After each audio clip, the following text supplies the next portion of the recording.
के वीडियो पर ईसी का संज्ञान, मोकामा के वीडियो पर ईसी का संज्ञान। रिपोर्ट के बाद फैसला, बड़ी खबर आपको बता रहे हैं। ललन सिंह के वीडियो पर इलेक्शन कमीशन ने संज्ञान लिया है। रिपोर्ट के बाद फैसला लेगा इलेक्शन कमीशन। ये बड़ी जानकारी आपको दे रहे हैं। आपको बता दें कि ललन सिंह को नोटिस भेजा जा सकता है, ऐसी भी खबर सामने आ रही है। ललन सिंह के समर्थन में वो प्रचार प्रसार कर रहे थे और इसीलिए उन पर संज्ञान लेने की बात कही जा रही है। आपको बता दें कि कुछ लोगों को वोट देने से रोकने की बात पर संज्ञान लिया गया है। इस वक्त की बड़ी खबर आपको बता रहे हैं। आपको बता दें कि एक मामले में अनंत सिंह इस वक्त उन्हें जेल की सजा वो काट रहे हैं, उन्हें गिरफ्तार किया गया है। लेकिन इन सब के बीच ललन सिंह की तस्वीर सामने आई थी जब वो उनके लिए प्रचार प्रसार कर रहे थे और इसी बीच ये बड़ी जानकारी सामने आ रही है कि उसी वीडियो पर इलेक्शन कमीशन ने, निर्वाचन आयोग ने संज्ञान लिया है और मोकामा के वीडियो पर संज्ञान लेने के बाद फैसला लेगा निर्वाचन आयोग, ऐसी खबर आ रही है। दरअसल अनंत सिंह के जेल जाने के बाद केंद्रीय मंत्री ललन सिंह ने मोकामा में चुनाव प्रचार की जिम्मेदारी संभाल ली और एक सभा के दौरान ललन सिंह ने कहा कि यहां के कुछ नेता हैं जिनको चुनाव के दिन निकलने मत दीजिएगा, घर से बाहर नहीं निकले, घर में बंद उन्हें कर देना है, अगर ज्यादा हाथ पैर जोड़ेगा तो अपने साथ ले जाकर वोट गिराने देना है। ललन सिंह ने क्या कुछ कहा था, आपको सुनवाते हैं।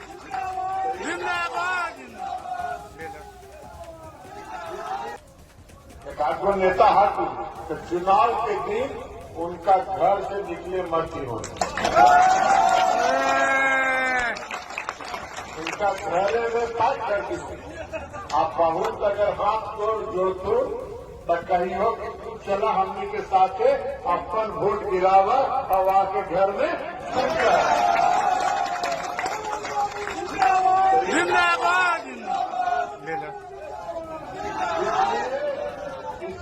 आज के सब लोग कमान संभाल और कमान संभाल के चुनाव में अब समय नहीं। कांग्रेस नेता हाथी। तो आपने सुना ललन सिंह ने क्या कुछ कहा है और उनके इसी वायरल वीडियो पर संज्ञान लिया गया है और हो सकता है कि उनके ऊपर कार्रवाई भी की जाए। दरअसल अनंत सिंह जेल जा चुके हैं और इसी सिलसिले में उस विधानसभा क्षेत्र में पहुंचकर प्रचार प्रसार किया गया। खुद डिप्टी सीएम सम्राट चौधरी की भी तस्वीर सामने आई थी, ललन सिंह भी वहां पर मौजूद थे और इसी दौरान जब ललन सिंह जनता को संबोधित कर रहे थे तो उन्होंने ये कहा कि कुछ नेता हैं जिनको चुनाव के दिन निकलने ही नहीं देना है, अगर घर से बाहर निकले तो उन्हें घर में बंद कर देना है। और देखिए इस पूरी खबर की अधिक जानकारी के साथ न्यूज़ 18 संवाददाता अमित हमारे साथ लाइव जुड़ चुके हैं। सीधे अमित का रुख करूंगी। अमित, क्या जानकारी है इस वीडियो पर? निर्वाचन आयोग, इलेक्शन कमीशन की तरफ से क्या एक्शन लिया जा सकता है? देखिए, निश्चित तौर पे निर्वाचन आयोग ने, चुनाव आयोग ने इस पूरे मामले को काफ़ी गंभीरता से लिया है और यही वजह है कि चुनाव आयोग जो है वो इस मामले में राज्य सरकार से जो है गृह विभाग से सवाल भी पूछा है और पूरी वस्तुस्थिति देने को कहा है। तो जैसे ही पटना डीएम जो है वो जानकारी देंगे पूरे मामले को लेकर के, तो गृह विभाग उसे चुनाव आयोग तक भेजेगी और उसके आधार पे चुनाव आयोग जो है आगे कार्रवाई कर सकता है। और निश्चित तौर पे चूंकि ये मामला काफ़ी गंभीर है और ऐसे मामले को चुनाव आयोग लगातार नोटिस में लेता रहा है, तो इस बार भी चुनाव आयोग जो है इस मामले को लेकर के गंभीर है और गंभीरता के साथ इसको लेकर के जो गृह विभाग है उनसे सवाल तलब किया है कि ऐसा क्यों हुआ है, क्या पूरा मामला है और इसकी पूरी रिपोर्ट जो है वो दी जाए। तो उस रिपोर्ट के आधार पर आगे कानूनी जो कार्रवाई है चुनाव आयोग जो है वो कार्रवाई करेगी, निश्चित तौर पर करेगी। अमित, हम आपसे ये जानना चाहेंगे कि अगर ललन सिंह पर किसी तरह का कोई एक्शन लिया जाता है तो क्या उनकी मुश्किलें बढ़ सकती है, किसी तरह की परेशानी से घिर सकते हैं ललन सिंह? देखिए, निश्चित तौर पे ललन सिंह ही नहीं बल्कि ललन सिंह के साथ जो है वो सम्राट चौधरी भी, उप मुख्यमंत्री जो है बिहार के, वो भी मौजूद थे।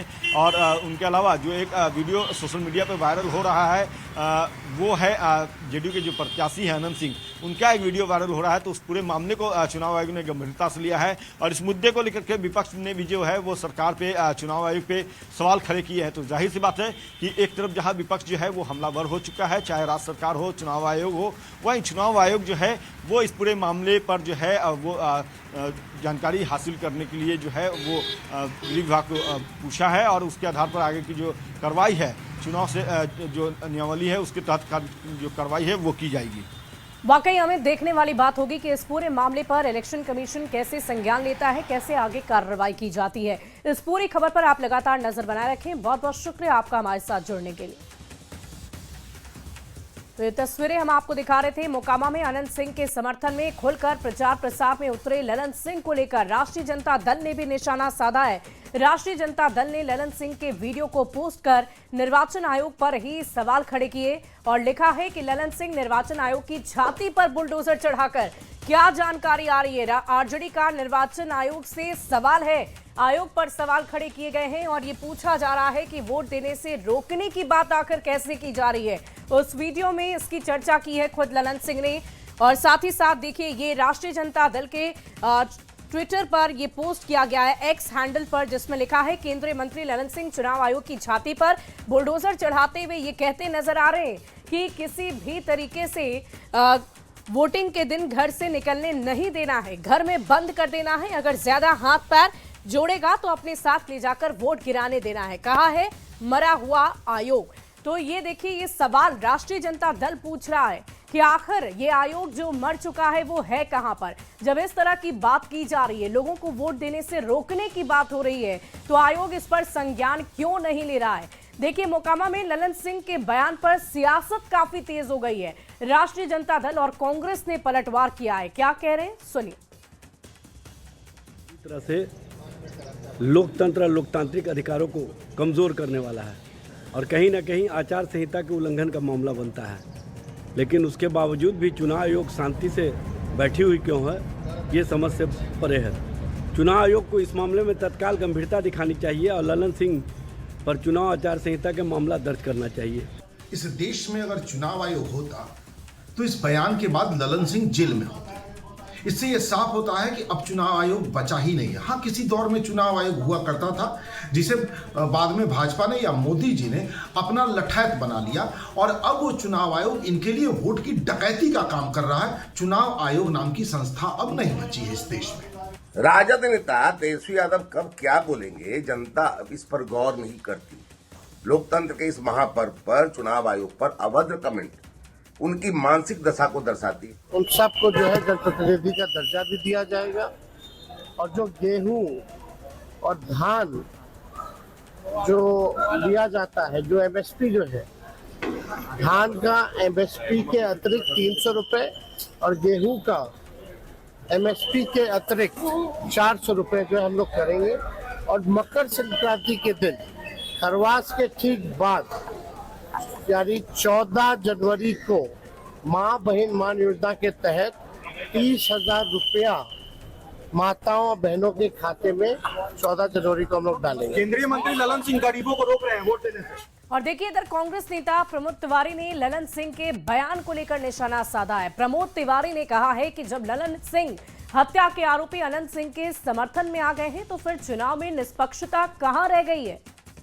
मेरे अगर गाड़ी चढ़ा देंगे और उनके कैबिनेट मंत्री बोल रहे हैं कि उन्हें झूठा फंसाया गया। प्राइमा फेसाई जब कोर्ट को ये लगा कि ये दोषी हैं तभी तो 14 दिन रिमांड पे भेजा। कुछ उन्हें लगा होगा प्राइमा फेसाई के, उस पर कैबिनेट मिनिस्टर अगर ये बोलेगा तो निष्पक्षता कहाँ रह जाएगी। आप अनंत सिंह की बात कर रहे हैं? जी हाँ, मैं अनंत सिंह की बात कर रहा हूँ। तो वो किस पार्टी के कैंडिडेट हैं, उनकी मदद कौन कर रहा है, कोर्ट के खिलाफ कौन जा रहा है, कौन प्रभावित करने का प्रयास कर रहा है। तो प्रधानमंत्री जी बोलने के पहले फैक्ट चेक कर लीजिए कि आपके बिहार में क्या हो रहा है। और देखिए बिहार में पहले फेज के चुनाव प्रचार का आज आखिरी दिन है। शाम 5 बजे 121 सीट के लिए चुनाव प्रचार प्रसार थम जाएगा। प्रचार खत्म होने से पहले सियासी दलों के नेताओं ने अपनी पूरी की पूरी ताकत झोंक कर रख दी है। 6 नवंबर को पहले चरण की वोटिंग होनी है और ऐसे में आज का दिन बेहद अहम और खास है। एक और चुनावी मैदान में एनडीए के तमाम दिग्गज नेता हैं, तो दूसरी तरफ ताबड़तोड़ जनसभाएं की जा रही है। देखिए, चुनाव प्रचार का आज आखिरी दिन है। दरभंगा, मोतिहारी में, भोजपुर में जनसभा और गयाजी में रोड शो करेंगे जेपी नड्डा। दिग्गजों की हम आपको जानकारी दे रहे हैं। देखिए, राजनाथ सिंह भी आज राघोपुर, फतुहा, सिमरी, बख्तियारपुर और तारापुर में जनसभा करेंगे। इधर नीतीश कुमार बिहार के मुख्यमंत्री की बात करें तो सुपौल, खगड़िया, बेगूसराय और पटना में उनकी तरफ से रोड शो किया जाएगा। जनता को पूरी तरह संबोधित करने की रणनीति बनाई गई है। राहुल गांधी की बात कर लें, रेखा गुप्ता की बात करें तो गोपालगंज में इनका रोड शो है। इसके अलावा अगर हम चिराग पासवान की बात करें तो बक्सर में वो जनसभा करने जा रहे हैं। साथ ही साथ अलग अलग आपको तस्वीरें भी हम आपको दिखा रहे हैं। 6 अलग तस्वीर है। 14 नवंबर को सबसे तेज नतीजे आएंगे। ठीक आज से 10 दिनों के बाद बिहार में आएगी किसकी बहार, इस सवाल पर विराम लग जाएगा, क्योंकि उसी दिन रिजल्ट का दिन है और पहले फेज का मतदान 6 नवंबर को होना है। दरभंगा, गयाजी, गोपालगंज की अलग अलग तस्वीरें आप टीवी स्क्रीन पर देख रहे थे। देखिए, गोपालगंज में आज उत्तर प्रदेश के सीएम योगी आदित्यनाथ बैकुंठपुर विधानसभा में एनडीए प्रत्याशी मिथिलेश तिवारी के लिए जनसभा करने वाले हैं। मोहम्मदपुर हाई स्कूल मैदान में उनकी जनसभा है। वहीं दिल्ली की सीएम रेखा गुप्ता और गोरखपुर सांसद रवि किशन गोपालगंज में रोड शो करेंगे। बीजेपी प्रत्याशी सुभाष सिंह के लिए उनका रोड शो होगा और स्टार प्रचारकों की रिपोर्ट दिखा रहा है न्यूज 18 संवाददाता गोविंद कुमार ने वहां से तस्वीरें दिखाई हैं। पहले चरण का आज चुनाव प्रचार थम जाएगा। ऐसे में चुनाव प्रचार के अंतिम दिन आज कई स्टार प्रचारक गोपालगंज में चुनावी प्रचार प्रसार के लिए पहुंच रहे हैं। आज दिल्ली की सीएम रेखा गुप्ता भी गोपालगंज में रोड शो के लिए पहुंच रही हैं। इसके अलावा उनके साथ गोरखपुर के सांसद रवि किशन भी शामिल होंगे। वहीं अगर बात करें बैकुंठपुर विधानसभा की, तो बैकुंठपुर विधानसभा में यूपी के सीएम योगी आदित्यनाथ की जनसभा होने वाली है। तो आज एनडीए की ओर से कई स्टार प्रचारक गोपालगंज में पहुंच रहे हैं। एनडीए का रोड शो भी है, इसके अलावा रैली का भी आयोजन किया गया है। वहीं दूसरी तरफ अगर बात करें AIMIM की, तो AIMIM ने स्टार प्रचारक के रूप में कैफ अहमद को बुलाया है।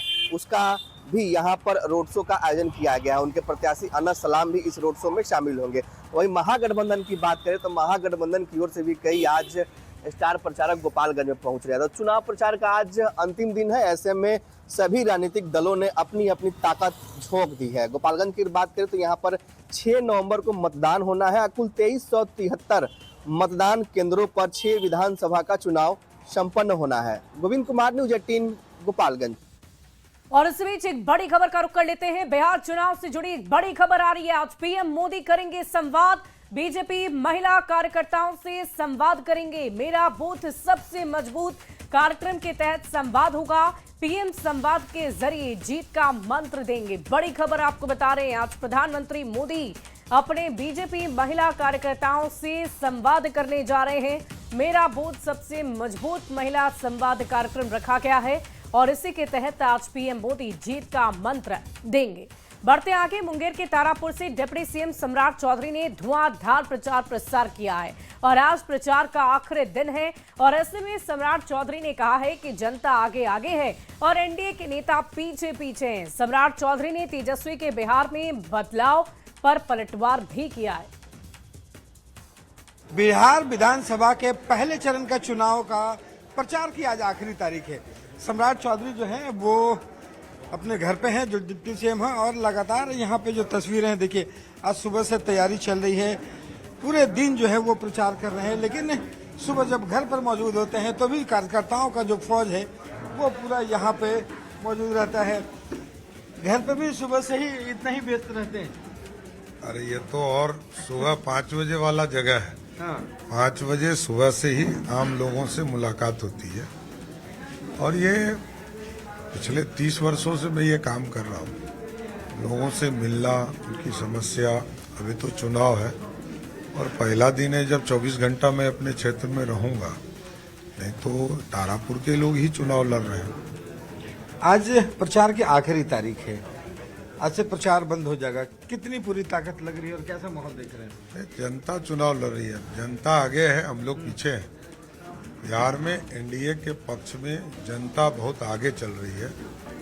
तेजस्वी यादव कह रहे हैं कि जो इस बार जो है वो सरकार बदलाव की सरकार होने वाली है, बदलने वाली है, बड़ा दावे कर रहे हैं। देखिए, लालू जी के लोग प्रत्येक बार यही दावा करते हैं, जनता तय करती है। मैं बार बार कहता हूं कि जनता को तय करना है कि किसकी सरकार बने। सरकार का स्वरूप सिर्फ और सिर्फ जनता तय करती है। जनता मालिक है, जनता मालिक एनडीए को जरूर चुनेगी। इस 24 घंटे के बाद जो है वो किस्मत जो है लगभग पहले चरण में लोगों का बंद हो जाएगा। इस पहले चरण में कितनी बड़ी जीत आपने देख रहे हैं इसके लिए? देखिए, एकदम थंपिंग मेजॉरिटी की ओर एनडीए जा रहा है और मेरा मानना है कि इस चुनाव में सारे रिकॉर्ड टूटेंगे। तो सम्राट चौधरी कह रहे हैं कि सारे रिकॉर्ड जो टूटेंगे, और खास बात यह है कि ये कह रहे हैं कि जनता आगे है और हम उसके पीछे हैं। कैमरा पर्सन सुबोध के साथ रविश नारायण, न्यूज 18 तारापुर। और आइए बढ़ते हैं अगली खबर की ओर। बिहार में पहले चरण के मतदान से पहले तेजस्वी यादव ने एक बड़ा दांव चल दिया है। उन्होंने कहा है कि अगर उनकी सरकार बनती है तो 14 जनवरी को एक साथ एक मत में 30-30 हजार रुपए महिलाओं के खाते में जाएंगे। माई बहन योजना का पैसा एक साथ दे देंगे। तेजस्वी यादव ये दावा कर रहे हैं और साथ ही सभी सरकारी कर्मचारियों की बात उन्होंने की है। उनका होम कैडर से 70 किलोमीटर के दायरे में ही ट्रांसफर पोस्टिंग कर दिया जाएगा। बड़ी खबर आपको बता रहे हैं, प्रचार थमने के पहले बड़ा दावा तेजस्वी यादव ने कर दिया है। माता और बहनों को 30-30 हजार रुपए 14 जनवरी को उनके खाते में दे दिए जाएंगे और साथ ही साथ सभी सरकारी कर्मचारियों का होम कैडर से 70 किलोमीटर के दायरे में ट्रांसफर पोस्टिंग किया जाएगा। ऐसा दावा तेजस्वी यादव कर रहे हैं। बहन मान योजना के तहत मकर संक्रांति को हमारी सरकार बनते ही 14 जनवरी को एक साल का यानी 30,000 रुपया डायरेक्ट उनके खाते में हम लोग डालेंगे।